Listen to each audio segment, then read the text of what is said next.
Xitoy hökuməti Uyğurlarni məcburi əmgəkçilərə aylantırış orqali mutlaq kontrolluqni ishga oshirish uchun davomli harakat qilayotganligi ma'lum. Aqsu axborot to'g'rida e'lon qilingan bir xabarda ma'lum bo'lishicha, Xitoy hökuməti əmdiki nishonini 40-50 yosh atrofidagi Uyg'urlarga qaratgan. Xabarda aytilishicha, 8 fevral kuni Aqsu viloyati yezlaridagi 40 necha, 50 necha yoshliq əmgək kuchlarini muqim ishga o'rinlashtirish o'tkiliga hujum qilish bo'yicha safarbar qilish, o'rinlashtirish yig'inashgan. Xitoy doiralari yillardan buyon 5 əmgək kuchlarini yo'tkab ishga o'rinlashtirish va muqim xizmatga o'rinlashtirish degan nomda minglagan, 100 minglagan Uyg'ur yoshlarini Sharqi Turkistonning ichi va sirtiga yo'tkab, ularni bir yoqdan arzon bahoda ishga solsa, yana bir yoqdan nupusni kontrol qilishni ishga oshirgan edi. Bu navbat Xitoy doiralarining maxsus 40-50 yosh kishilarni muqim xizmatga o'rinlashtirishni ta'kidlashi, chet ellardagi Uyg'ur kuzatuvchilarining kuchli diqqatini qo'zg'adi.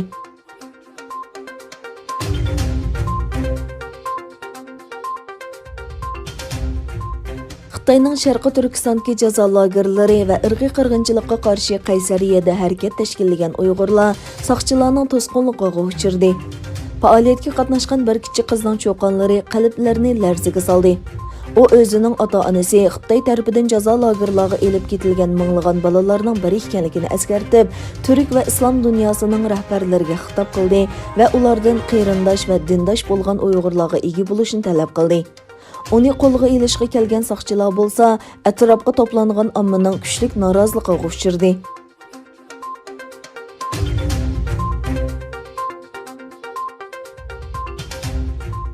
Xitoy yuqumning beshidagi kasalliklar to'g'risidagi xam uchurlarni Xitoy virusining manbasini tekshirayotgan Dunyo sahiyat tashkiloti vakillar o'mikidan yoshirdi degan tanqidlarga inkos qaytardi. Aqsaray davlat bexatarlik maslahatchisi Jackie Sullivan oldingi kuni Amerikaning Wuhan virusining kelib chiqishida tekshirish jarayonidan cho'nqur andisha qilayotganligini o'tirg'a qo'ygan, ham bu doklad cho'qim mustaqil bo'lishi kerak, mutaxassislarning natijasi cho'qim Xitoylarning aralashishi va o'zgartishiga uchirmasligi kerak degan.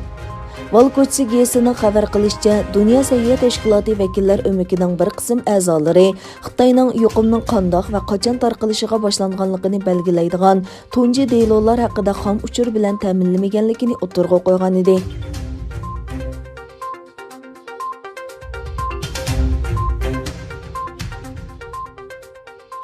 Stanford Universiteti qisqa vaqt ichida olqishga erishgan ovozliq hamdaharlash detali klubxonaning ovoz xatirlash sonliq ma'lumotlarining Xitoyga yo'tkalganligi nashkarildi. Stanford Universitetiga bir tadqiqot guruhi 2020-yili 4-oyda qurilgan va 2021-yili 1-oyda qiymati $1 milliard ga yetgan bu yumshoq detal haqida doklad tayyorlagan. Dokladda mazkur qo'llanishchan programmada so'zlangan barliq nutq va ovozli xotirlarning Xitoyga joylashgan mulozimatlarda saqlanganligi va barliq sonliq ma'lumotlarning Xitoyga avatilganligi ko'rsatilgan. Yaqinqi bir necha hafta ichida bu yumshoq detal Xitoyda bek moda bo'lgan bo'lib, Uyg'urlar va Hong Kong qatorliq sazgur masalalar suhbat temasi bo'lgan.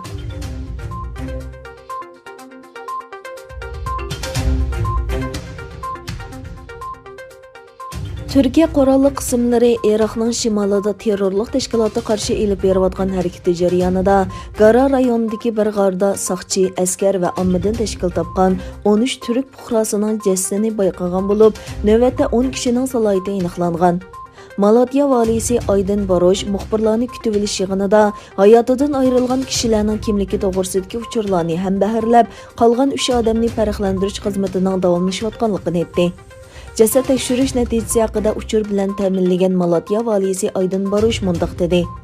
Malatya Adliya tibbiy institutida taftish va adliyalik davolash mutaxassislari elib borgan jasad tekshirish natijasiga qaraganda, avlodlarimizning 12 kisining beshida, birining ko'ksida o'q izlari bayqadik.